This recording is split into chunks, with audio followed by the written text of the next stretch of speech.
উনি যেটা বোঝাতে চেয়েছেন যে অধিনায়ক হিসেবে জাকেরকে এখন না দেওয়াটা আসলে ঠিক আছে, কারণ ফর্মে নাই যেহেতু। জাকেরকে আমিও যেমন চিন্তা করছি অধিনায়ক হিসেবে। সৌম্য তো এখন একমাত্র কন্টেন্ডার, যদি সৌম্য করতে চায় সব ঠিক থাকে। জিমি নিশামের সাথে একটু কথা ছিল, বড় নামই। ভাইয়া, ঢাকা ডায়নামাইটসকে আপনি বিপিএলে চ্যাম্পিয়ন করেছেন, আবার এরকম অভিজ্ঞতাও আছে যে একেবারে তলানিতে থেকে অন্য দলের পক্ষে শেষ করেছেন।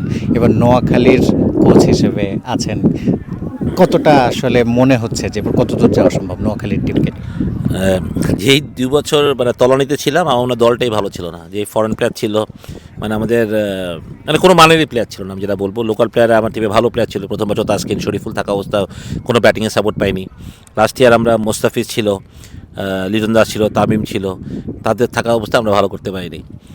কিন্তু আমি মনে করি এই বছর টিমটা যথেষ্ট ব্যালেন্স আছে। মানে অত বড় নাম নাই, হয়তো লিটন দাসের মতো নাম নেই, মোস্তাফিজের মতো নাম নেই, তারপরে দলটা ভালো আছে, ব্যালেন্স আছে। তো অ্যাটলিস্ট ফরেন প্লেয়ার নিয়ে আমি হ্যাপি আছি। যে কোয়ালিটি পেলে যে যারা আমাদের গত বছর আমার যেমন প্লেয়ার ছিল নামিবিয়া, ইংল্যান্ড, এরা আসে বাংলাদেশের স্পিন খেলতেই পারেনি আসলে বলতে গেলে। কিন্তু এরা হয়তো বা যেহেতু আমাদের সাবকন্টিনেন্ট প্লেয়ার, তারা জানবে এখানে কীভাবে খেলতে হয়। সেদিক থেকে আমি হ্যাপি, আশা করি যে কম্পিটিটিভ ক্রিকেট খেলবো আমরা ইনশাল্লাহ। নোয়াখালী এক্সপ্রেসকে নিয়ে হাইপ সব সময় বেশি থাকে। এতদিন ছিল যে বিভাগ চাই, এখন দল হয়ে গেছে বিপিএলে।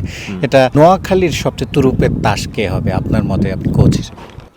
আসলে অনেকেই আছে যাদের কথা, সৌম্যর কথা বলতে হবে, এক্সপিরিয়েন্স আছে। সোহানের কথা বলতে হবে, এই ফর্মেটে ইজ এ ডেঞ্জারাস প্লেয়ার। ও যেদিনকা খেলবে আমার মনে হয় যে পুরো টিমের জন্য ইজি হয়ে যাবে ম্যাচ জিতা আসলে। জাকির আলী অনিক, মাহিদুল অঙ্কন, হাসান মাহমুদ, যারা অনেকজন এই লেভেলে টপ লেভেলে খেলছে, তারা সবাই ক্যাপেবল আসলে। ফরেন প্লেয়ারদের মধ্যে ডেফিনেটলি মোহাম্মদ নবী আমাদের সাইন হয়েছে, জনসন চার্লস আছে, আপনার মাত সাদাকাত আছে, যারা রাইজিং স্টারের যে পারফর্মার, ইসানুল্লাহ, আমরা জহির খান পাখতুনকে নিয়েছি, চায়নাম্যান বোলার আফগানিস্তানের, আমরা হায়দার আলীকে নিয়েছি। তো সবাই আমার মনে হয় ক্যাপেবল প্লেয়ার অনেক আছে আসলে এই দলে। কথা হচ্ছে জাকির আলী অনিককে নিয়ে, তাকে কিন্তু একটু অনেকটা বাধ্য হয়ে নিতে হয়েছে শেষ মুহূর্তে, মানে নিলামের যে নিয়ম ছিল। গতকাল এমডিও বললেন আসলে যে ক্যাপ্টেন হিসেবে জাকির আলীকে পছন্দ না, তিনি একটা ব্যাট প্যাচের মধ্যে দিয়ে যাচ্ছেন, এর মধ্যে এটা তাকে আরও একটু ব্যাকফুটে ঠেলে দেবে কিনা? না, এটা আসলে উনি ওইভাবে মিন করেন নাই। আমার মনে হয় ওনার মিনিংটা ছিল জাকিরকে উনি মানে প্লেয়ার হিসেবে তো ডেফিনেটলি পছন্দ না হলে তো আমরা হয়তো বা বাধ্য হয়ে নিছি, কথাটা ঠিক না আসলে। আমরা বিট করছিলাম, পাইনি। বাট জাকির আলী আমাদের খুবই ভালো সাইনিং আমি মনে করি। আর উনি যেটা বোঝাতে চেয়েছেন যে অধিনায়ক হিসেবে জাকিরকে এখন না দেওয়াটা আসলে ঠিক আছে, কারণ ফর্মে নাই যেহেতু। তিনি টিম যে ফ্রি ক্রিকেট খেলুক, এটা হয়তো উনি বোঝাতে গিয়ে কথাটা অন্যভাবে বলেছেন, আমার যেটা মনে হয়। আমি জানি না উনি কী বুঝতে চেয়েছেন, বাট আমি যেটা মনে করি জাকিরকে আমিও যেমন চিন্তা করছি অধিনায়ক হিসেবে, বিকজ আমি চাই জাকির ফ্রিডম নিয়ে ক্রিকেট খেলুক, কারণ প্রেশার দিয়ে আমি ওকে দিতে চাই না আলাদা করে। তো আই বিলিভ যে he will come back very very strongly এই বিপিএলে ইনশাল্লাহ। ক্যাপ্টেন্সি কন্টেন্ডার তাহলে কে আসলে নোয়াখালীর? সৌম্য তো এখন একমাত্র কন্টেন্ডার, যদি সৌম্য করতে চায় সব ঠিক থাকে। না হলে আমরা হয়তো বা অঙ্কন আছে বা অন্য কাউকে চিন্তা করব, কারণ সিনিয়র প্লেয়ার তো নাই দলে। আর ফরেন হলে নবীকে চিন্তা করতাম, জনসন চার্লসকেও চিন্তা করা যেতে পারতো, কিন্তু দুজনেই আসবে একটু লেট করে আসলে।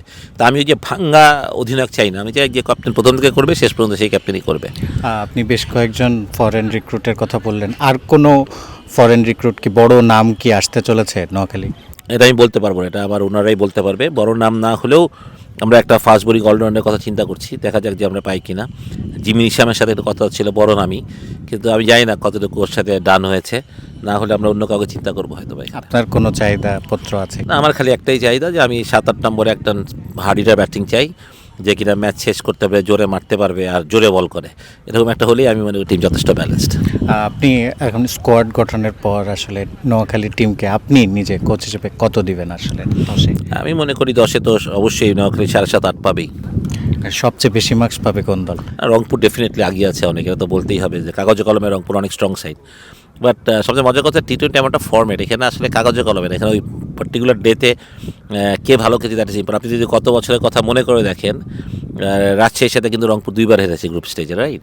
এবং সবচেয়ে বড় কথা, রাজশাহী সেকেন্ড ম্যাচে যেটা হারলো সেটা কিন্তু কোনো ফরেন প্লেয়ারই ছিল রাজশাহী টিমে। সেই টিমের সাথে রংপুর কিন্তু এত ব্যালেন্স আছে, সুতরাং ইউ নেভার নো কে কাকে হারায়, কে কাকে জিতায়। তাই বিলিভ যে উই আর ক্যাপেবল টিম, আমরা ভালো করবো এটা বিশ্বাস করি। প্রথম টার্গেট তো অবশ্যই নকআউট স্টেজে যাওয়া, সুপার 4-এ থাকা। ওইখান থেকে তো নকআউটে আপনি যেদিকে ভালো খেলবেন ইউ হ্যাভ চান্স। সুতরাং সবাই চায় চ্যাম্পিয়ন হওয়ার জন্য, আমরাও সেই স্বপ্ন দেখবো, সেই স্বপ্ন আমরা দেখছি।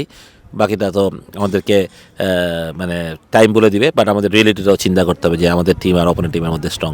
কারণ আপনি যখন 19-20 পার্থক্য হবে তখন ইজিয়ার, বা যখন আপনার 16-20 হয়ে যাবে তখন ডিফিকাল্ট হয়। বাট তারপর আমি বলবো না যে আমরা 16 বা রংপুর 20, আমরা বলবো যে আমরা 17-র কাছাকাছি আছি, অ্যাটলিস্ট উই ক্যান ফাইট।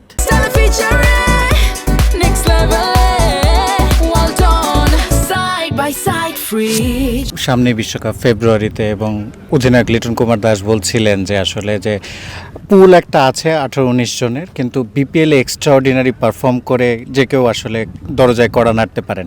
এরকম কি কেউ আছে আপনার চোখে যে বিপিএলে কড়া নেড়ে হয়তো বা বিশ্বকাপ টিমে নক করতে পারে? মানে এটা very good message from Liton. আমি as a captain he done a very good job, যে ছেলেরা ইন্সপায়ার্ড হবে এই বিপিএলটাতে আরও বেশি যে পারফর্ম করার জন্য, জাতীয় দলের সুযোগ পাওয়ার জন্য।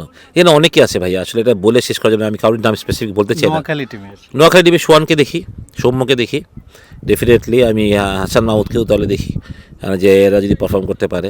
জাকির তো আছে, অঙ্কনেরও কথা আছে, বাকি এই দুজন আমি বিশেষ করে সোয়ানের ব্যাপারটা আমি খুব যে এই ফর্ম্যাটে ওর মতন একটা যদি ব্যাট ওপেনার থাকে যে কীরকম ভয় ডর ক্রিকেট খেলতে পারবে, এবং যেদিনকার ওর ডে থাকবে আপনি প্রতিদিন থেকে আর আশা করতে পারবেন না, কিন্তু যেদিনকে ও খেলবে সেদিনকে হয়তো যে কোনো দলকে হারিয়ে দেওয়ার মতো অ্যাবিলিটি তখন বাংলাদেশ টিমের হয়ে যাবে। শেষের দিকে আপনি সোশ্যাল মিডিয়াতে ওরকম থাকেন না আমরা জানি। নাই আসলে নোয়াখালীর যে হাইপ, এটা নাকি একটু হলেও আজ পেয়েছেন কিনা?